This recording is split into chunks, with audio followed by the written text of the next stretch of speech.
What's up guys, Chef Jake here with Jake's Awesome Cooking Show. Welcome to episode 2. Today we're gonna be doing chicken piccata. Let me show you how to get to it. All right guys, so first we're gonna take our knife just like this, and I'm gonna start by cutting the shallot diagonally down. So we're gonna go down, down, down, down, just like that. And then we go across and across. It's gonna create a nice cut so we can get through real nice. So I'm just gonna go, and I'm gonna go through, and I'm left-handed, you might be right-handed, it's totally cool. And we're just gonna repeat the process for all of the shallots that we have. Shout out to Sean Knives, guys. Okay, take your minced shallot, trying a different angle here. I kind of like this. I don't know if you guys do. Let me know in the comments, do you guys like it more when it's, you know, up above, or do you guys like it more when it's kind of me talking over? Here, I got a bowl of chicken breasts, real simple. You're gonna take your chicken breast just like that. This is a Bell & Evans chicken breast. We're gonna start by trimming off just a little bit of that fat there. We definitely don't want that. You certainly could try to do this with a chicken thigh, but chicken piccata is usually done with a chicken breast. So we're just gonna go through this just like that, cutting it in about half right there so that you end up with nice thin slices of chicken breast. We're gonna go ahead and finish that with a little bit of flour there. And basically, if you watched episode 1 with the chili colorado, not chili Colorado, chili colorado, man, you would see the point of doing a little bit of flour, not too much. So we're just gonna dust that off, and we're gonna finish that on our baking sheet. Go ahead and continue that process with the rest of your chicken breasts. Seasoned.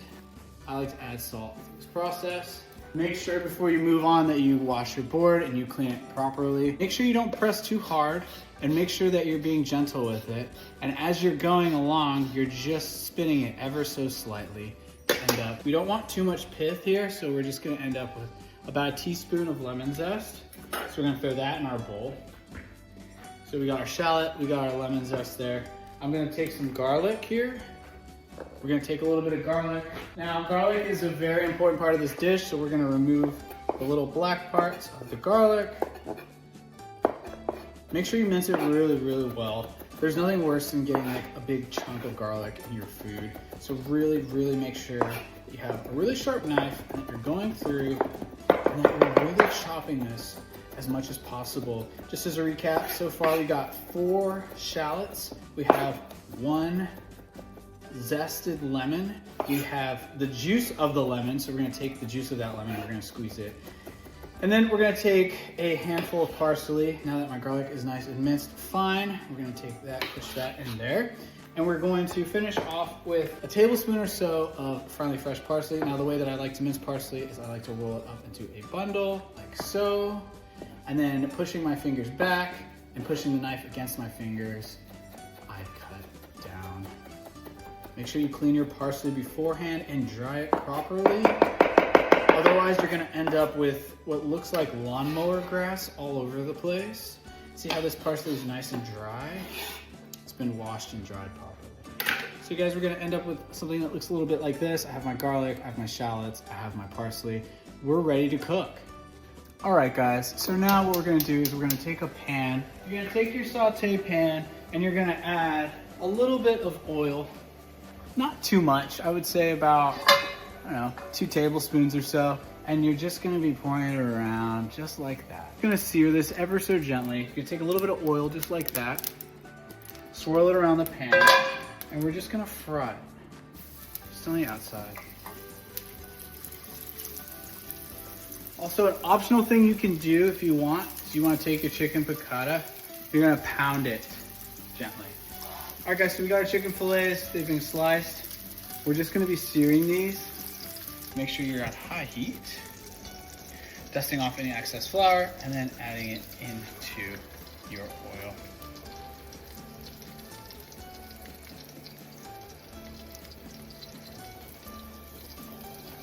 And see how it's bubbling around the outsides? That's what we're looking for, guys. It's gonna sear nice and beautifully right like that.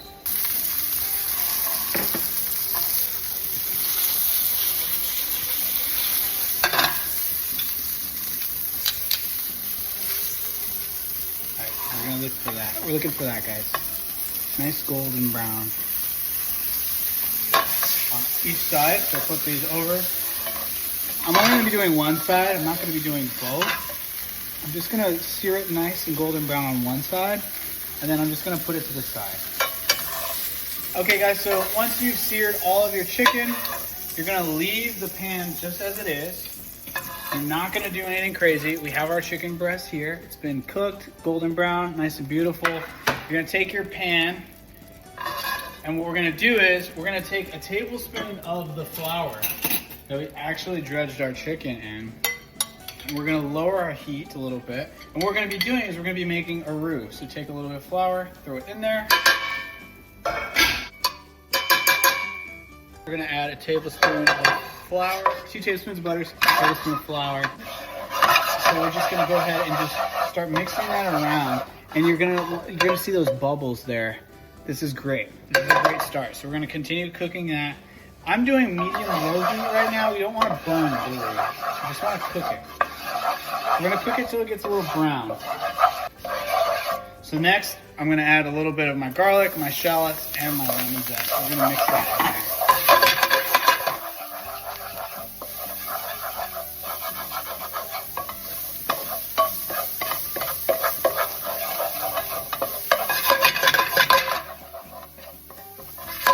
See guys, you can see how we have like the oil, we have a little bit of the garlic, we have the butter. I can smell the lemon zest, it smells amazing. We're gonna add a little bit of wine. It's about 2 cups. We're gonna let this reduce for about 10-15 minutes. Once it's reduced, we'll add in our chicken stock, and then we'll add in our lemon juice. This liquid, see how thick that is? That's a good indicator that we're ready to go ahead and add our chicken stock. This is about 2 cups chicken stock. We're just gonna add half of that right now. So just 1 cup. This is about consistency that you want it. We'll go ahead and add our chicken back in.